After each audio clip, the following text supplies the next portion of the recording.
ताकि हर तरफ चिराग को अपनी पार्टी को एक्सटेंड करने का मौका मिले। और जब नीतीश समाप्त होंगे तो चिराग पासवान का धीरे धीरे उदय शुरू होगा। बिहार में चुनाव क्यों लड़ेंगे जी?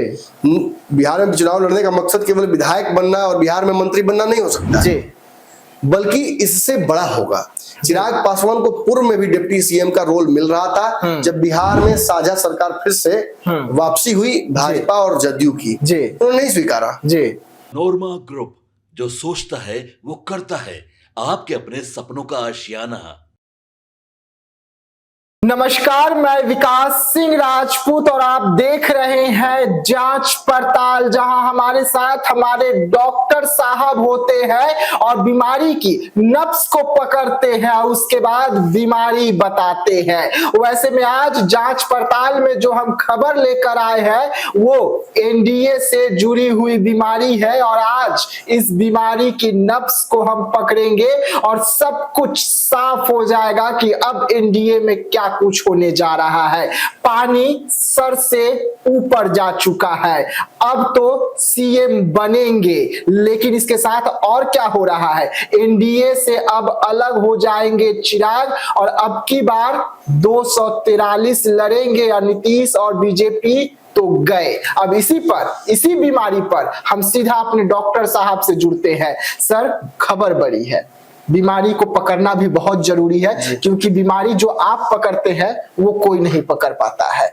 भले ही आपका जो बीमारी हमको पकड़ लेता हो, ये भी हो सकता है। बिहार की राजनीति में जो बीमारी आप पकड़ लेते हैं या बीमारी आपको पकड़ लेती है जी।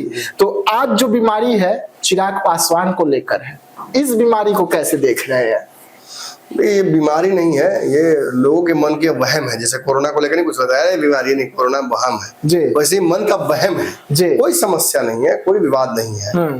हाँ, आज चिराग पासवान के जीजा जी ने ट्वीट जरूर किया, एक पोस्ट जरूर किया, और एक किया तो मन नहीं भरा, तो कहेंगे एक के साथ मतलब 100 ग्राम फ्री जी, वो छोटा और ट्वीट कर दिया उसके बाद। हमारे राष्ट्रीय अध्यक्ष श्री चिराग पासवान जी हमेशा कहते हैं कि उनकी राजनीति बिहार केंद्रित है और उनका vision Bihar first, Bihari first एक विकसित और आत्मनिर्भर बिहार का संकल्प है। यह तभी संभव है जब वे खुद बिहार में रहकर नेतृत्व करें। जब मैं प्रदेश प्रभारी के रूप में गांव-गांव गया, हर जगह लोगों की एक ही मांग थी कि चिराग जी को अब बिहार में बड़ी भूमिका निभानी चाहिए। हाल ही में पार्टी कार्यकारिणी की बैठक में भी सर्वसम्मति से प्रस्ताव पास हुआ कि आगामी विधानसभा चुनाव में खुद चुनाव लड़ें। साथ ही साथ कार्यकर्ताओं की यह भी भावना है कि इस बार वे किसी आरक्षित सीट से नहीं बल्कि एक सामान्य सीट से चुनाव लड़ें, ताकि यह संदेश जाए कि वे अब सिर्फ एक वर्ग के नहीं पूरे बिहार के नेतृत्व करने के लिए तैयार हैं। चिराग पासवान आज सिर्फ प्रतिनिधि नहीं, पूरे बिहार की उम्मीद है। उनका यह कदम सामाजिक न्याय की राजनीति को एक नई दिशा देता है, जिसमें प्रतिनिधित्व के साथ साथ सर्वमान्यता की भी लड़ाई लड़ी जाएगी जी। मैं दर्शकों को दो बात बताता हूँ। एक, भाजपा का एकाएक जातीय गणना करने का पूरे देश में मन जी। दूसरा, इस डिमांड को विभिन्न नेताओं ने मांगा जी, लेकिन आखिरी डिमांड जो हुआ था वो चिराग पासवान ने किया था जी। चिराग पासवान ने हाल ही में जब नरेंद्र मोदी से उनकी मुलाकात हुई थी, फिर अमित शाह से हुई थी, तो एक ट्वीट किया था जी कि देश भर में जातीय गणना होनी चाहिए। इससे वस्तु स्थिति स्पष्ट हो जाएगी कि जातियों की स्थिति क्या है और क्या काम करने की कोशिश है, और फिर जिसकी जितनी संख्या भारी उतनी उसको भागीदारी देने का मौका भी मिलेगा। चिराग पासवान ने दरअसल इस राजनीति को कर और भाजपा ने इस ओर इशारा करके स्पष्ट कर दिया है कि बिहार में भाजपा आगे चल के इसी तरह की राजनीति करेगी, पिछड़ों की राजनीति करेगी, पिछड़ों को आगे रखकर, सवर्णों को साथ रखकर एक ऐसे रणनीति को पालन करेगी जिसकी वजह से राजद का जो स्कोप है बिहार में वो समाप्त हो जाए। और नीतीश कुमार पर डिपेंडेंसी, देखिए भाजपा बिहार में मान चुके दर्शकों कि वो अपने दम पर सरकार नहीं बना पाएगी, ये स्पष्ट हो चुका है। तो भाजपा को नीतीश की बैसाखी टूटने से पहले दूसरी बैसाखी का प्रबंध करना है जी, और वो चिराग पासवान के रूप में ही हो सकता है। चिराग ये बात अच्छे से जानते हैं जी।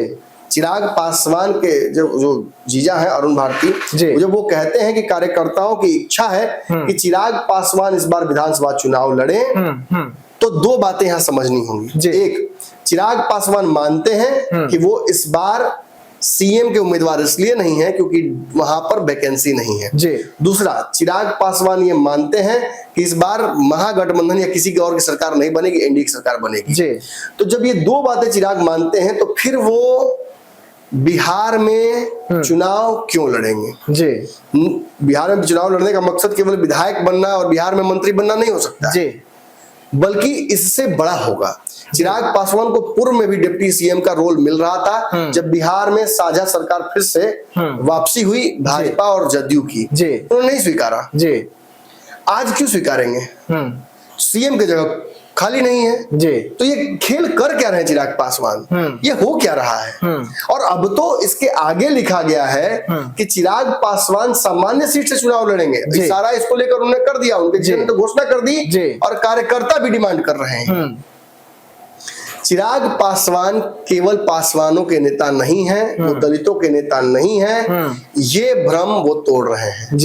उनके साथ एक बड़ा जनाधार जुड़ चुका है, विभिन्न जातियों में उनकी उपस्थिति हो गई है। आज मैं अपने स्कूल के मित्रों के साथ था, मैं छोटा सा प्रसंग आपको बताता हूँ। कई जातियों के लोग थे उसमें। पहले तो स्कूल के है तो मुझे तो जाति पता नहीं था, 2003 के बाद में पहली बार उन लोगों से मिल रहा था। अब आज मुलाकात हुई तो पॉलिटिकल प्रसंग भी छिड़ गया, सबको पता है कि मैं क्या करता हूँ। तो उसमें अगर 5 लोग थे तो 1-2 लोग तेजस्वी को लेकर, उनकी भावना को लेकर जरूर उत्साहित थे, लेकिन वो बैकलॉग को बार बार चर्चा कर रहे थे कि नहीं पहले वाला तो डराता है, वो ऐसी है। लेकिन बाकी सारे लोग जो किसी भी जाति के हों, वो चिराग पासवान की बातों से काफी प्रभावित नजर आ रहे थे। चिराग के बाद दूसरा जो उनको किसी से प्रभावित नजर आ रहे थे वो प्रशांत किशोर है। आप एक पैटर्न देख रहे हैं दोनों के बीच में। चिराग और प्रशांत की बात क्यों कर रहे हैं मेरे मित्र जो बाहर काम करते हैं, जो बिहार को लेकर अच्छी भावना रखते हैं, लेकिन उनके लिए बिहार में बहुत अपॉर्चुनिटी नहीं है। ये इस बात का परिचायक है कि बिहार के प्रोग्रेसिव लोग, चाहे वो किसी जाति के हों या वो जो बिहार के बाहर जाकर दुनिया देख चुके हैं, वो एक प्रोग्रेसिव मल्टीफेसिटेड डायमेंशनल लीडर खोज रहे हैं जो बिहार को रिप्रेजेंट करे। तो उसके साथ टैग ना लगे, अरे यार ये तो भ्रष्टाचार है, यार इसके पिताजी ऐसे किए थे, अरे ये तो वैसा है, अरे ये तो जातीय करता है। वो चाहते हैं कि वो ऐसे नेता को चुने बिहार के चेहरे के तौर पर नीतीश के बाद, जो इन जातीयता के और भ्रष्टाचार के बंधनों में बंधा ना हो, जिस पर नरसंहार या किडनैपिंग का आरोप ना लगा हो, जो आगे के बिहार को रिप्रेजेंट कर सके। प्रशांत किशोर की बातों में वही झलकता है और चिराग पासवान की बातों में वही झलकता है। अब उनकी डिलीवरेबिलिटी क्या होगी वो मैं नहीं बोल रहा हूँ, मैं किसी का प्रवक्ता नहीं हूँ, मैं नहीं बोलूंगा। वो क्या होगा, आएंगे प्रशांत किशोर तो क्या होगा, आएंगे बिहार में, वो नहीं पता मुझे। चिराग पासवान भी आएंगे तो क्या बहुत पढ़े लिखे लोग भी आते हैं और राज्य को डुबा के चले जाते हैं, ऐसा हुआ है। तो उस पर नहीं जाना है। कहीं ना कहीं ये इस बात का परिचायक है कि धीरे धीरे चिराग पासवान की जो पॉपुलैरिटी है वो अक्रॉस जाति चली गई है और इसको इग्नोर किया जा रहा है सीट देने में। कई रिजर्व सीटों को चिराग पासवान के लिए छोड़ दिया गया, लेकिन जो choice of number of seats हैं, जो क्वालिटी सीट्स चिराग पासवान मांग रहे हैं, उसमें हेरा फेरी कर रहे हैं जदयू भाजपा। इसी की वजह से ये सारा विवाद शुरू हुआ है। चिराग पासवान टोकन के तौर पर केवल सीट लेकर संतुष्ट नहीं होना चाहते हैं, सांकेतिक भागीदारी नहीं चाहिए। वो जो कार्यकारिणी की बैठक थी उसमें 10 पॉइंट में से एक बहुत मस्त एक पॉइंट था, स्वतंत्र हमारा चेहरा चाहिए, हमें स्वतंत्र पहचान चाहिए।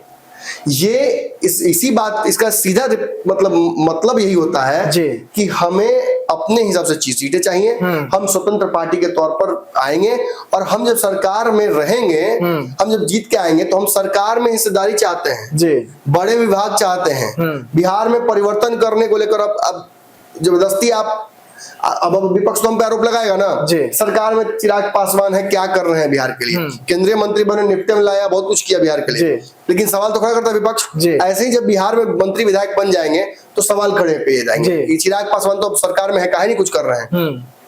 तो इसकी तैयारी वो पहले से करना चाहते हैं। जी। चिराग पासवान बिहार में चुनाव लड़ेंगे, इसकी घोषणा तो उनके जीजा ने कर दी जी। लेकिन फिर भी मुझे लगता है कि अभी भी उन्होंने ये कहकर भाजपा और जदयू को अंतिम अवसर दिया है जी। और इस बार यदि चिराग पासवान बाहर जाते, देखिए पहली बात तो वो जाएंगे नहीं, जाना नहीं चाहते हैं, लेकिन किसी भी स्थिति में याद रखिए दर्शकों, वो बाहर जाते हैं तो वो बहुत, अगर गठबंधन की ओर सोचेंगे तो जन स्वराज की तरफ सोचेंगे, क्योंकि आज आपने देखा होगा कि प्रशांत किशोर का भी एक बयान आया है जी। उन्होंने चिराग पासवान का स्वागत किया है, उनके इस फैसले का स्वागत किया है कि वो बिहार में लड़ेंगे और नॉन रिजर्व सीट से लड़ेंगे जी। और उन्हें ये भी कहा कि एक अच्छे व्यक्ति हैं, बिहार अगर अच्छा लड़का आना चाहता है और काम करना चाहता है तो ये तो स्वागत योग्य है। और साथ में प्रशांत किशोर ने ये भी कहा कि वो किसी जाति की राजनीति नहीं करते हैं, बिल्कुल वो सभी की राजनीति। आपका दुश्मन अदब की बड़ाई करने लगे तब समझ लीजिए कि आप बहुत सही रास्ते पर चले गए, आपका सिक्का सबसे बुलंद चल रहा है। मैं बार बार दर्शकों को कहता हूँ और कई लोग कहते भी कह रहे आप लगता है कि चिराग फोबिया हो गया, आपको चिराग पासवान से ज्यादा प्रभावित हो गया, ऐसा नहीं है। उनके फैसले बाकी से थोड़ा अलग नजर आ रहे हैं, उनकी दूरदर्शिता बाकी नेताओं से दूर नजर आ रही है, इस वजह से ये कहना पड़ रहा है। और आज भी मैं आपको स्पष्ट समझा रहा हूं जी, चिराग पासवान भविष्य की ही राजनीति कर रहे हैं। वर्तमान में सीटों को नेगोशिएशन में वो जो जातीय और सामाजिक एंगल जो तलाशने की कोशिश कर रहे हैं और बिहार को चारों तरफ से किलाबंद करना चाहते हैं, हर जिला में एक सीट चाहिए जी, ताकि हर तरफ चिराग को अपनी पार्टी को एक्सटेंड करने का मौका मिले। और जब नीतीश समाप्त होंगे तो चिराग पासवान का धीरे धीरे उदय शुरू होगा। मतलब चिराग पासवान चाहते हैं कि उनकी जड़ जो है अभी से फैल जाए, नीतीश की जगह चाहिए सीधा, नीतीश कुमार नेक्स्ट नीतीश कुमार चाहिए बनना है उनको जी। वो जानते हैं कि तेजस्वी में वो क्षमता नहीं है, वो अच्छे जानते हैं कि भाजपा के पास कोई लीडर नहीं है जी। वो जानते हैं कि तीसरा अगर कोई नजर भी आ दूर तक तो प्रशांत किशोर को बहुत समय है अभी आसपास भी पहुंचने बिहार की राजनीति में, नीतीश के आसपास पहुंचने में भी समय लगेगा। और जो अगर बाय द वे यहाँ सवाल बड़ा कि उत्पन्न होता है कि अगर चिराग पासवान का नहीं माना जाता है बात तो क्या करेंगे। देखिए चिराग अगर बिहार में विधानसभा चुनाव लड़ेंगे, याद रखिएगा पहली बात कि नहीं लड़ेंगे, उनको अगर जो डिमांड्स उनकी वो मान ली जाती हैं तो वो नहीं लड़ेंगे। लेकिन अगर खुदा ना खास्ता एनडीए के लिए अगर चिराग पासवान बिहार में चुनाव लड़ते हैं तो मैं लिख के दे रहा हूं दर्शकों, चिराग पासवान एनडीए के सीट पर तो चुनाव नहीं लड़ेंगे। मतलब एक बार फिर से नीतीश कुमार नहीं, एक बार फिर से चिराग पासवान बागी ही होंगे। और लोजपा अगर बिहार में चिराग पासवान चुनाव लड़ते हैं किसी भी नॉन रिजर्व सीट से या कहीं से भी तो चिराग पासवान एनडीए का हिस्सा होकर नहीं लड़ेंगे। ये जान लीजिए विकास जी, शर्त लगा लीजिए। चिराग पासवान यदि बिहार की किसी सीट से चुनाव लड़ते हैं, केंद्रीय मंत्री और एमपी होते हुए हाजीपुर के वो चुनाव अगर विधानसभा का लड़ते हैं तो वो इस्तीफा देकर आएंगे, चुनाव लड़ेंगे और इस बार केवल नीतीश कुमार के खिलाफ नहीं कि 130 सीटों पर लड़ गए, 35 सीटों पर लड़ गए, अब की संपूर्ण होगा लड़ाई, मतलब आर पार पूरे 243 फाइनल कंफर्म जी, दावे से कह रहा हूं ये होगा नहीं जी। लेकिन अगर इस तरफ बढ़ गई, ये कारवां बढ़ गया जी, अगर नदी ने ये रूट ले लिया तो इस रूट का मतलब है संपूर्ण तबाही। तो इस रूट का भाजपा को इस बार फायदा नहीं मिलेगा। चिराग पासवान गए, नीतीश को कमजोर कर दिया, वाह हमारे हाथ में हथियार आ गया, तो उस हथियार को यूज करने भाजपा को नहीं आया। चिराग जानते अच्छे से कि भाजपा को जो वेंटेज पॉइंट दिया चिराग पासवान ने उसका इस्तेमाल तो बीच में नहीं किया भाजपा ने, उल्टा चिराग पासवान का बनवास हो गया, माने कौआ हंस वाला कहानी हो गया जी, कौआ बीट किया और हंस को भुगतना पड़ा। तो अब चिराग पासवान दूसरे का हथियार नहीं बनेंगे, इस बार जाएंगे तो वो 230 सीट पर चुनाव लड़ेंगे और वो तेजस्वी के साथ तो जाएंगे नहीं। और मुझे लगता है कि प्रशांत किशोर का दिन माने उड़ जाएगा, उदय सूरज और उदय होगा, उदय जाएगा। वो चिराग पासवान को नहीं छोड़ेंगे प्रशांत किशोर, अगर बाहर आ जाएंगे वो एनडीए से तो प्रशांत किशोर दोस्ती कर ही लेंगे, वो पहुंच ही जाएंगे और कुछ सीटों पर, लिमिटेड सीटों पर चिराग पासवान के गठबंधन के तहत या म्यूचुअल अंडरस्टैंडिंग के तहत कुछ सीटों पर फ्रेंडली फाइट और कुछ सीटों पर वो चिराग के खिलाफ प्रत्याशी नहीं देकर अपने प्रत्याशी देंगे और चिराग पासवान भी उनके खिलाफ प्रत्याशी देंगे। मुझे लगता है कि ये अंडरस्टैंडिंग हो जाएगी और ये दोनों के बयानबाजी में भी समझ में आ रहा है, एक सीक्रेट कोड दोनों के बीच में चल रहा है और तब भाजपा के लिए बिहार में सरकार बनाना असंभव हो जाएगा। एक चीज तो सर दिख रहा है, चिराग पासवान या चिराग पासवान की पार्टी कोई भी बयान देती है बिहार में चुनाव को लेकर, उस बयान को प्रशांत किशोर लपक कर उनका सपोर्ट जरूर कर दे रहे हैं। बिल्कुल बिल्कुल। और एक और बात बताता हूँ आपको जी, 137 कितनी याद नहीं पड़ता है मुझे एग्जैक्टली कितनी सीटों पर वो लड़े थे जदयू के खिलाफ जी। उसमें ना 30 सीट तो क्लियर हराया था उन्होंने जदयू को जी। अब मान के चलिए बाकी की सीटों पर भी भाजपा के खिलाफ वो लड़ जाते हैं। 100 से अधिक सीटें होती, वो 100 के आसपास होती, सॉरी 100 के आसपास सीटें होती जी। अब जरा उसमें से 20 सीट निकाल लेते, वो 20 सीट को हरा देते बीजेपी जी। अब वो 20 सीट हटा दिए तो पिछली बार जो एनडीए का नंबर था उसमें से दुकान बंद हो जाता, सरकार नहीं बनती, मुश्किल में आ जाती। और उधर फिर जो सीटें वो डैमेज करते उतने में तेजस्वी यादव बिहार के मुख्यमंत्री हो जाते हैं जी। ये आज तेजस्वी की सरकार होती, 5वां साल पूरा होने आता जी, तेजस्वी की फ्री पॉलिटिक्स अगर लग जाती तो तेजस्वी फिर से मुख्यमंत्री बनने की ओर बढ़ रहे होते हैं। तो ये तो मान लिया जाए ना कि चिराग पासवान ये जानते थे कि अगर बीजेपी के खिलाफ भी प्रत्याशी उतारेंगे तो तेजस्वी यादव मुख्यमंत्री। बिल्कुल, तो बहुत स्मार्टली उन्होंने खेला जी। उन्होंने नीतीश को भी डैमेज कर दिया, तेजस्वी को भी मुख्यमंत्री नहीं बनने दिया और भाजपा को भी अच्छी स्थिति में ला दिया, लेकिन भाजपा उसका फायदा नहीं उठा पाई। और अब चिराग पासवान उनके हथियार तो नहीं बनेंगे, निश्चित है कि चिराग पासवान यहाँ से एक अलग राजनीति करेंगे। और फिर मैं कहूंगा कि उनकी डिमांड्स जो है उसे जदयू भाजपा अगर नहीं मानती है तो पैक हो जाएगा जी। चलिए, तो जांच पड़ताल देख रहे थे आप, जहां पर चिराग पासवान के सर के ऊपर अगर पानी पहुंच जाता है तो चिराग पासवान एनडीए से बाहर निकल जाएंगे, और एनडीए से बाहर निकलेंगे तो इस बार बीजेपी के साथ साथ नीतीश कुमार की भी जो लुटिया है वो डूबती हुई नजर आएगी, और चिराग पासवान किस ओर जाएंगे इसको लेकर भी हमारे डॉक्टर साहब ने सब कुछ साफ कर दिया। तो ऐसे तमाम खबरों के लिए रहिएगा भारत लाइव के साथ, दीजिएगा इजाजत, धन्यवाद। पनोरमा ग्रुप, जो सोचता है वो करता है। अगर ये वीडियो पसंद आई और वह बिहार के राजनीति और बिहारियत से सरोकार रखेनी तो सब्सक्राइब बटन दबा के चैनल के सब्सक्राइब कर ली। ओजे एगो घंटी बा, ओकरा बटन दबा देला से कुल सटीक और मारक खबर रुआ मुफ्त में मिल जाई। अगर रुआ पत्रकारिता के हमनी के नया प्रयोग में सहयोग कर चाहतानी तो ज्वाइन बटन दबा दी। पेटीएम नंबर नोट कर ली 9386816700। धन्यवाद।